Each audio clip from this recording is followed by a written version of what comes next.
Hey guys, thanks so much for clicking on the video.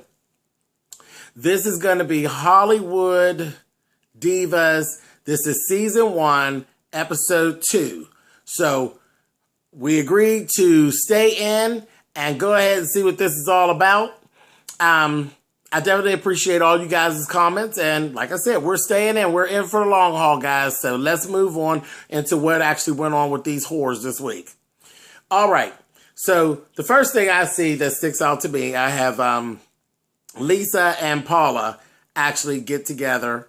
And Paula finally tells the story about the drinks and being drunk and all that, them throwing the drinks on her.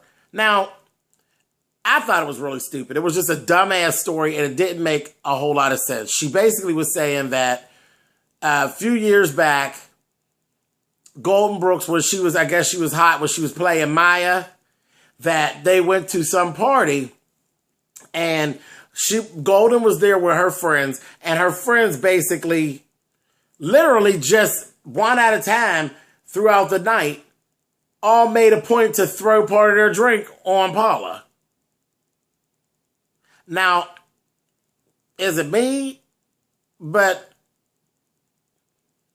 surely, by the time I'd have got to the second whore that threw some fucking liquor on my shit, there wouldn't have been no more party going on. I don't know. I don't know what I missed. And she's like, like the shit was normal. Well, it's that kind of way. You know how those girls. No, I don't know how anybody is that throws no motherfucking drink on you, Paula.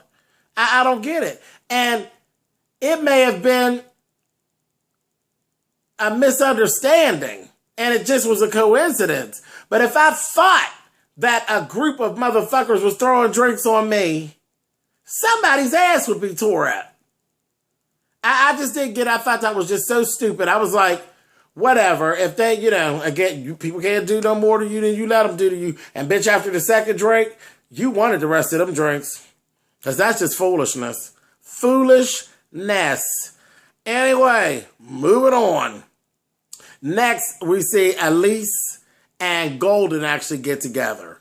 And Golden is just going in. I don't know what the issue is other than jealousy, but she just spends her time going in on Lisa. Everything is about Lisa Wu. She can't take Lisa.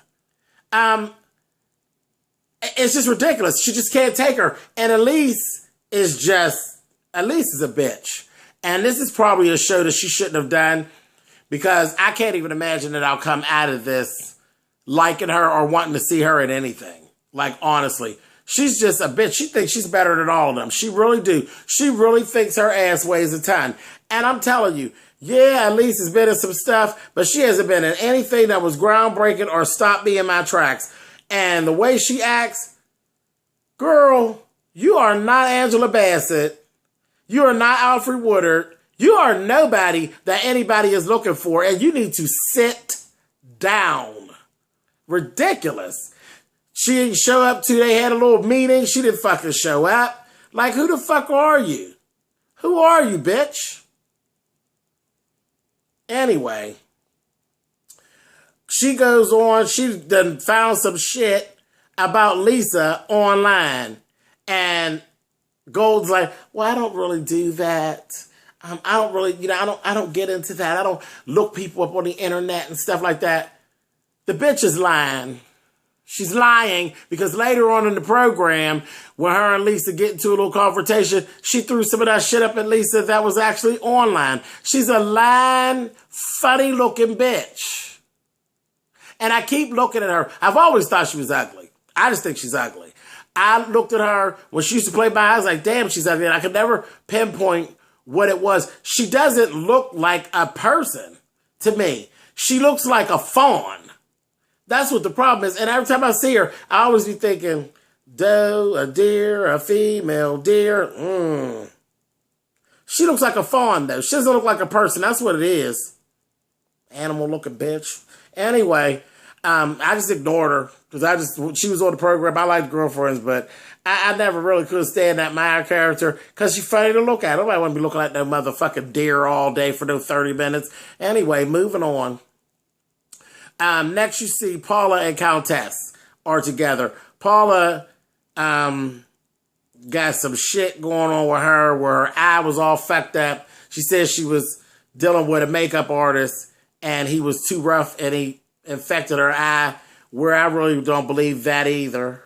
I don't believe that either, because you're so fucking broke. Where'd you get money to be dealing with a makeup artist? You should be doing your makeup just like you was doing your motherfucking hair. Just like you didn't have enough hair in, because she don't. She ain't got enough hair in. Her hair is on struggle. It is giving me struggle tea. I'm like, girl, you need at least another half a bag of hair to try to pull this off. It's just as thin up around the top of it. She done put it in the back so you can't see her neck. At least she had that much sense to try to keep the hairstyle a little smooth. That bitch know what it is to struggle. Y'all know about that one bag weave shit. Anyway, but I don't believe that no makeup artist fucked her eye up. I believe that bitch was running around there with that dollar store eyeshadow and I got that shit in her eye that done fucked her clean up. But anyway, I'm looking at them coming down the street, and I live for Countess. Her voice, I'm like, what's going on? Like with her throat. As long as the bitch can sing, though, I'm fine with it. But I'm like, okay, but when I looked at Countess coming down the street, I had to laugh. She had these little thong sandals on. Baby, they was turning to the side, and her feet were touching the ground. So I said, I know what she got where she was going, baby. Half her foot was dirty, because they sure looked like with that little piece of that little thong in there, baby, she looked like she had straight up hooves coming down that motherfucking street. I could just tickle. But anyway, but I like Countess, but she is a fat motherfucker. When I looked at her, she is just as round and looked like she just is short of breath and just is, that's what she sounded like she would sound like that if she sat beside you. She really has gotten too big. She needs to do something. She need to do something because she done got too big. She's too little for that. But I did like when we see the scene with her and her old man in the bed, and he was encouraging her and, telling her she looks good and stuff. He's good. We like him. We'll keep him, Countess. But, girl, you do need to do something, baby, because you had hooves coming down that street, girl. You was galloping and carrying on, going on down to the doctor's office. Anyway, so they go ahead, they hook Paula up and give her a motherfucking eye patch. And I said, girl, she's a mess. They go and they have this meeting. Everybody, it's like a creative meeting. They're all getting together to share their ideas about this thing that they're going to do, this movie. Now, Elise didn't show up. I didn't get that, but she didn't show up. But did y'all catch this? Everybody presented their idea. Where was Paula's idea? Isn't this Paula's independent film that she wants to do? Where was her idea?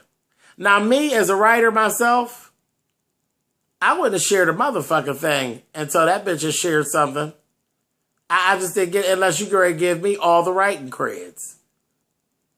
I don't know. I'm real funny with my shit. That's why I still remain to be self-published at this point. Just don't trust people. People are just so motherfucking shady. And I would love to have like a really nice publishing deal, but I'm just too sensitive about my shit. And I really do have a hard time with the trust. I've been offered a deal. See, I'm going off to something else. I've been offered a book deal, and something in my spirit told me don't do it, and found out down the road a few months the people were actually full of shit. And I was so glad that I had decided to continue being an indie author. But I noticed that right away, and it's probably because of that. That's why I went there, guys.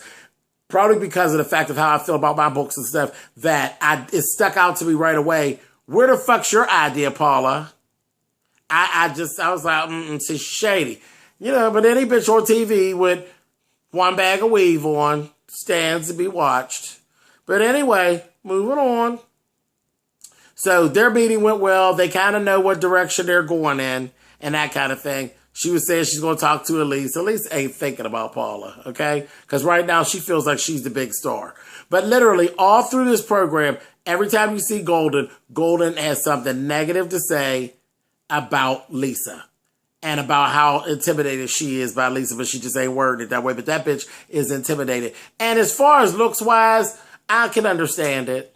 I can understand it because you're an ugly motherfucker. And Lisa's absolutely gorgeous. So now for that, I understand it because really, for real, who really wants to do like a love scene or anything with her? She's a skinny bitch, but that's about it. Skinny ain't always cute. skinny with a deer head on. That ain't motherfucking cute. And then she wears that motherfucking, that makeup. Her makeup is just wrong. That bitch is highlighted out. That bitch, you look at Golden Brooks every scene, she's like, her cheeks are highlighted. That bitch look like Wonder Woman in the goddamn face. Every scene. So, at best. Anyway, Countess is just trying to be cool. She invites her down. She met with Angela Dean of Dean Designs. If y'all don't know her, she's a fabulous designer. She's been around for years. But she was getting with Countess to do body garments, undergarments. And she invited Golden. Golden was just as rude. She was just as rude and basically telling her, you know, you can put on all the garments you want, bitch, but if you don't put that chicken down, honey, you're not going to get nothing, honey. And telling her, I'm controlling this, that, and the other, and on. And control. Countess like, she ain't controlling nothing. Told her old man, she going to keep it up, baby, and I'm going to let her have it. Don't worry. I'm going to let her have it. And guess what? I'm so here for that. I can't wait until she lets her motherfucking have it. I can't wait. Then you got Golden had Regina Hall come over to her house. Now, let me ask y'all this. Who the fuck brings a dog over somebody else's house? Like, I don't get that. You know, most of the time, people don't even want you bringing your motherfucking kids to their goddamn house. And you come in with this motherfucking shitter. I just think that's so rude. And people do it. People will come to your house. They have those little cute dogs. I don't have dogs at my house. I don't do dogs, cats, birds, fish. I don't do none of that shit. I don't. I had to make an adjustment when I had my kids to make sure I wanted them up in my motherfucking house. I don't do pets. And there's people that will come and be mad. I'm like, you are not coming in there with that. You're not coming in my house with no motherfucking dog. I don't have a dog. If I wanted a dog, if I was interested in a dog, I'd have a motherfucking shitter. But I don't have one, and you're not bringing that bitch in there. I don't get it. I just think it's rude. Rude. Dogs in stores and dogs. Get the fuck out of here with that motherfucking dog. I can't stand it. I think it's really rude. And it wasn't even a cute little dog that Regina Hall brought over. It was some motherfucking, looked like a pit bull or something. Bring that shit to nobody's house. But anyway, Regina was talking with a whole bunch of sense. And she basically told Gold, girl, you need to stop with being jealous of folks and do what you do. Do what you do and tone that motherfucking highlighter down, bitch. So that was pretty cool. She really did talk level with her. And so you can't worry about people, you know, she's really got this thing about Lisa being a reality star and all that. That ain't none of your business. That ain't none of your business, bitch. Do what you do. Do what you do. Stop being Maya in every role you play, bitch. And that's honest to God. Every role I've ever seen her in, she was Maya. And every role, you're Maya. Anyway, so we end up having, there was a position in there where Lisa actually opened up about her kids and losing the custody of her kids and everything. And that was really sad to see. You know, any mother that wants to mother and is snatched away from them, that's kind of sad, you know what I mean? But she opened up about that. And then she had another meeting with Rashawn, which is actually one of her producing partners. And she actually is working on a movie. And they had a nice list of folks that was actually going to do that movie. And I like how he was telling her, you know, you may be able to be in the movie, but then you may not be able to be in the movie. We got to do what's best for the film. And she was real dead down. But, you know, Lisa's a businesswoman, so that's kind of what she do. I'm really liking Lisa. Well, I always did like Lisa, but I'm liking her stance and what she's doing on this show. And I'm cool with my Lisa on here, you know. But it is what it is.